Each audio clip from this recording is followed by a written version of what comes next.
আজ পবিত্র আশুরা। এ উপলক্ষে রাজধানীতে শুরু হয়েছে শিয়া সম্প্রদায়ের ঐতিহ্যবাহী তাজিয়া মিছিল।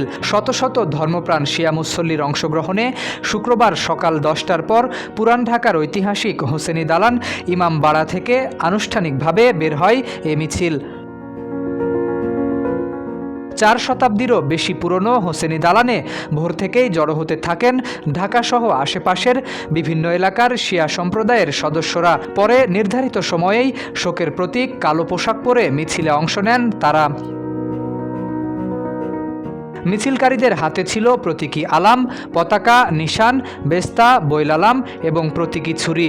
শোকগাথা ও ধর্মীয় স্লোগানে মুখর হয়ে ওঠে হোসেনি দালান এলাকা। এরপর আজিমপুর, নীলক্ষেত, নিউ মার্কেট ও সায়েন্স ল্যাব হয়ে ধানমন্ডির উদ্দেশ্যে যাত্রা করে তাজিয়া মিছিল। মিছিলকে কেন্দ্র করে নেওয়া হয়েছে কঠোর নিরাপত্তা ব্যবস্থা।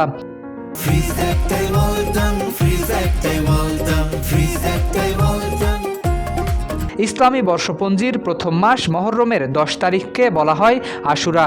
হিজরি 61 সনের এই দিনেই ইরাকের কারবালার প্রান্তরে সত্য ও ন্যায়ের পক্ষে সংগ্রাম করতে গিয়ে মহানবী হজরত মুহাম্মদ সাল্লাল্লাহু আলাইহি ওয়াসাল্লামের দৌহিত্র হজরত ইমাম হোসেন রাদিয়াল্লাহু তাআলা আনহা এবং তার পরিবারের সদস্যরা শাহাদাত বরণ করেন।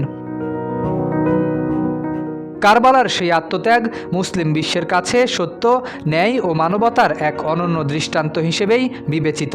প্রতি বছর আশুরা উপলক্ষে বিশ্বের বিভিন্ন দেশের মতো বাংলাদেশেও শিয়া সম্প্রদায় নানা ধর্মীয় কর্মসূচি পালন করে।